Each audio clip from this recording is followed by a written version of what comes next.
Fivet Mayemba, Mamumuluba, bo saliba émission place différent pour na bo popula kaka Karine Mokonzi. Mais bozalaki ensemble avant bo salaba émission wana pe mbote ba papa ba mama bandeko mbote barando na barandonette mbote batoyo balingaka rando naba oyo balingaka rando te mbote ba jeune garçon naba jeune fille mbote bana mike naba bébé mbote ba Sainte Anoirite, Sainte Thérèse, Sainte Ingrid Kabongo. Bandeko Fivet Mayemba asali émission a popoli lisusu Karine Mokonzi. Mamumuluba asali émission na site ya Maureen Bola oyo azalaki charge to défenseur a popoli lisusu Karine Mokonzi. Mais avant l'émission wane salama bazalaki na réunion na terrasse ya babitula ou bien ya ba mère d'honneur ou bien ba fille d'honneur komboka bopesa bango bopesi bazwaki déjà idée balandi makabo oya Yvette Kalombo na Karine Mokonzi ndenge zoleka bon balandi na netité balandi na masolo na mwa bandambu ya ba capture non ya ba vidéo o bakataka batiaka na Facebook mutatindeli bango selon téléphone ozanango bien sûr bazokata bémission ya Yvette Kalombo to ya Karine Mobimba mais pona batindela mutu na WhatsApp esengaka foko pona kaka partia muke soka za na téléphone oyo ekokoyamba vidéo ya munene bongo te alors basololi kaka na masolo kosolola basololi na masolo selo bango bato bapesi bango masolo bapesi oya première soin na deuxième soin sikoyo makambo oyo esalamaki na émission ya Karine Mokonzi ti oyo ezoleka lelo babombi yango oyo pe ya troisième soin na quatrième na cinquième ya Yvette Kalombo ndenge échoué babombi bayebisi bango te mais lokola bon Mamumuluba ye epesi eposa akotela Yvette Kalombo soki pe jalousie ye pasalaka nango abombango lokola pe bazalaki na bato yo bazalaki contre Karine nazoloba bazalaki contre Karine eza solwa po Fivet Mayemba tango azosala émission azoloba bien Karine Mokonzi yo oumeli na place wana ozolinga otikela baninga te donc Karine Mokonzi ndenga za na succès ndenga zali icône sikoyo Yvette Kalombo azolinga Karine Mokonzi aloba bon bozwa bokoma ba icône or ke bazoyeba te Karine Mokonzi ye moko pe ayebaki akoma icône te yalingaki ayebana mali ayebaki te ke akokoma tina niveau oyo amataka chaque fois bongo sikoyo akozwango ndenge nini apesa bango bozomona jalousie alors sikoyo Mamumuluba ya bandi émission na bataki bien sûr bayokanaki mais aye penza kosala émission na konti na ye moko sikoyo Fivet Mayemba ye lokola tango abimaki prison azongelaki koloba Karine Mokonzi master nanga pe atindelaki mbote lokola ayokaki Karine Mokonzi asengelaki pe pardon pa Gabriel alors sikoyo po aya abande émission ayebi ke émission ko kotile mbongo mais azomona ndenge kosala te siko bandeko azubul nini bul azwaki eza boye akosela ba chinois batindeli message ba fingiye donc bango bakoma boye azui mutu na ye moko aza na faux compte komelanga message bakomeli message ya mabe ya lobi eza ba chinois misusu kutu bakomi na bango eloko te ye moko aye kaka o ba chinois bafingiye bandeko boyebi yango bien eza ba jeune na bango même nene ya kelokelo tango basalaki émission ya liboso na Yvette Kalombo baza kolobela mingi ba chinois bafingi bango bakomeli bango basali boye donc bango bazwaka beskize moko boye po basala likambo mais nazolobela Yvette Mayemba aye ale asali skize wana donc aluki skize moko pote asala émission contre Karine ale abandi koloba pona Karine maloba pe ezate ya koloba sikoyo azoloba nini alobi ye ayebi Karine Mokonzi kala bayebani ayebi na bisika zoba kis biloko tu mukola kosala émission ekobima ebele koleka ya Yvette Kalombo bandeko en tout cas na ba Yvette Mayemba oyo bayebaka kokosa te azana ba video ebelawa na oya bimela alobaka yebi Karine Mokonzi te donc makambo ebele ayebeli kaka ndenga monena jaye mais sikoyo azo préparer émission ndenge bayebanaki na ndenge Karine azoba kisi donc alobi asana makambo ebele koleka Yvette Kalombo sima na nga zoloba Karine pa fula ete mais bandeko oyo penze zomona na clair yekuta asombeli kombo ya Karine kwanga te masombeli penza kombo ya Karine Mokonzi saki afufa masango si bukulu bwa sekwa donc grand sac ya sima ya fufa masango na kombo Karine alia nango sima nango azoloba bafula ete azoloba kaka makambo balobaka me bandeko ba Yvette Kalombo no Yvette Mayemba bazali deja kosila bayebi te ke muto bazokumisa yepe kutu asila kala bango kutu balekaki ye po Yvette Mayemba aleki Yvette Kalombo na baviu na komba Karine abetaka baviu ebele sans komba Karine abetaka muke mais efonctionnaka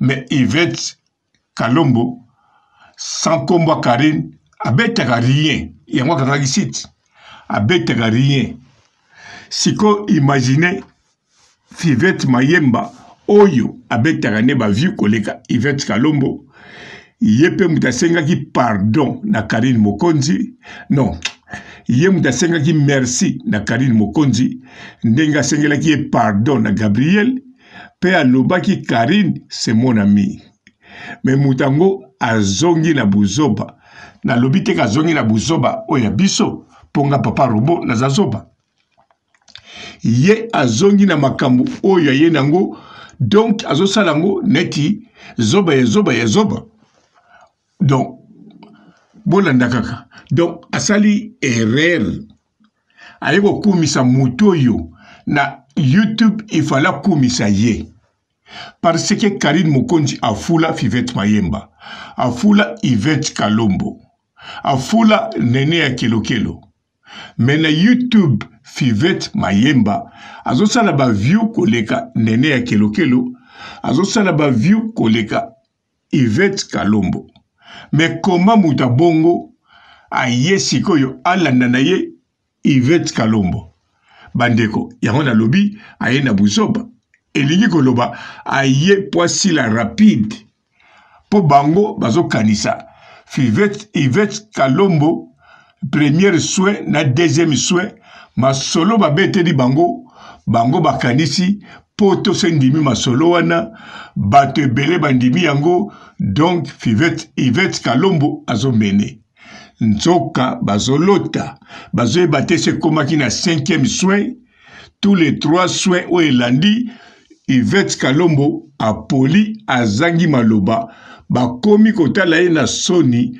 pe bakomoseka ye mais bango na Congo bayebiri ye mais bon tika bakota kaka kuna basila noki d'avance Yvette Mayemba ndenga za wana akosila kaka pona milie azali Malika Mania ayambake kaka po atekama pona terrasse wana Malika Mania atiaka bango kaka ndenge ezalaka kaka oza na terrasse po masangano etekama bien otie quelques filles batekamaka direct mutu ameli boki asombi na mutu mais sikoyo ba oyacha baza ba chroniqueuse neti ba Fivette Mayemba. Alors nabana poto ba yebike soki toke kota terrasse ya Malika Mania yaka ezalaka tokolia Fivette Mayemba na pete. Bon, yango azawana. Mais Malika Mania posa na ye azalaka nango te. Donc eloko lingo na linga loba Fivette Mayemba soka landi Yvette Kalombo ezakaka pona circuit ya kotekama. Mais bon, même na kotekama Yvette Kalombo ngo akotisa rien. Azozanga mbongo garantie alalaka na salon fachanzaka betoko chaque samedi masuba walikambu akoma kokosela meshane. Meshane pe mwana lokola za muke alors alobaka yango bapesanga kombo méchant ngam na subaka menzoka mama balatsa Meshane singa mfumbwa singa matembele singa dongo singa ya misili mepamba masube silaka te nzoka mama mutasubaka. Alors Fivette Mayemba andimi alanda mutabongo. Bon, yazane bilanda alandaki Jael simanango kuna ndenkola songaki ye akutani na icône la baronne oya komise oya zali. Sikoyo azolanda ba oyo babima bazozo na bato Karina Fula pe Karine la Chine est décidé et si bango alors akende kaka asila kuna pona libela. Mais mamumuluba iye aye kaka sako kosela likambu iya yembala moko abandi kotake Karine Mokonzi na modèle na ye pokombo eyokana.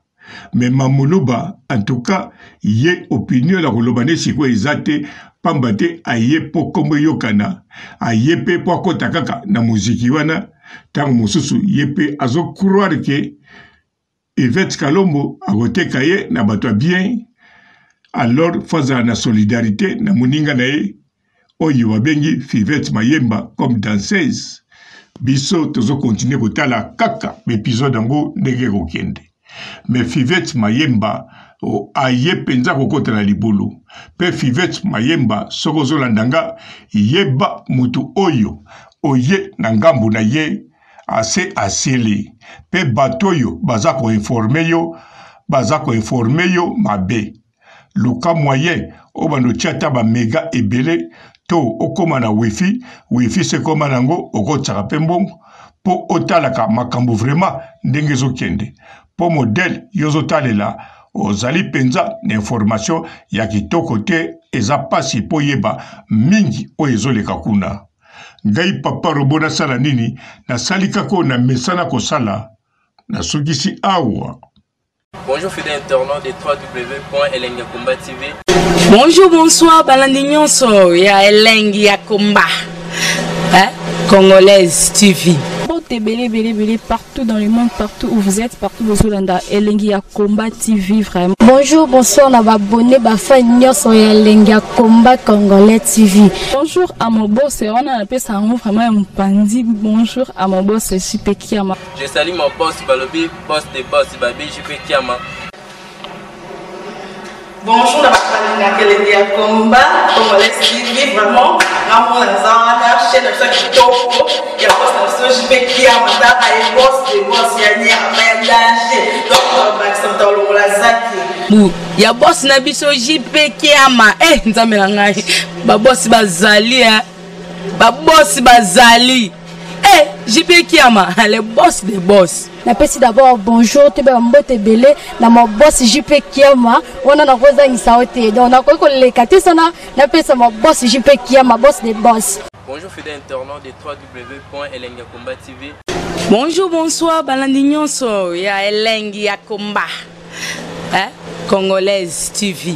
Belé partout dans le monde, partout où vous êtes, partout où vous êtes, Elengi ya Komba TV vraiment. Bonjour, bonsoir, na abonné ba fan nyonso ya Elengi ya Komba Congolais TV. Bonjour à mon boss, on a appelé ça vraiment un pandi. Bonjour à mon boss, JP Kiama. Je salue mon boss Balobi, boss des boss Babi, JP Kiama. Bonjour, la famille na Elengi ya Komba Congolais TV vraiment. Namo na zana chaîne de chaque topo. Ya boss na JP Kiama, ta ay boss des boss ya ni amandaje. Donc Maxime Tolo la bu ya boss na biso JP Kiama nzambe na ngai ba boss bazali ba boss bazali JP Kiama le boss des boss. Napesi d'abord bonjour te ba mbote belé na mo boss JP Kiama wana na kozangisa ote donc na ko lekate sana napesa mo boss JP Kiama boss des boss. Mbote belé partout dans le monde, partout où vous êtes, partout où vous êtes, Elengi ya Komba TV vraiment. Bonjour, bonsoir na ba abonné ba fan nyonso ya Elengi ya Komba Congolais TV. Bonjour à mon boss, on a appelé ça vraiment un pandi. Bonjour à mon boss JP Kiama. Je salue mon boss Balobi, boss des boss, Babi JP Kiama. Bonjour, Elengi ya Komba Congolais TV vraiment. Maman Lazana, chaîne de chaque topo, il y a pas de JP Kiama, et boss des boss, il y a un danger. Donc, on va accepter le Lazaki. Ya boss na biso JP Kiama nzambe na ngai ba boss bazali ba boss bazali JP Kiama le boss des boss. Napesi d'abord bonjour te ba mbote belé na mo boss JP Kiama wana na kozangisa ote donc na ko lekate sana napesa mo boss JP Kiama boss des boss.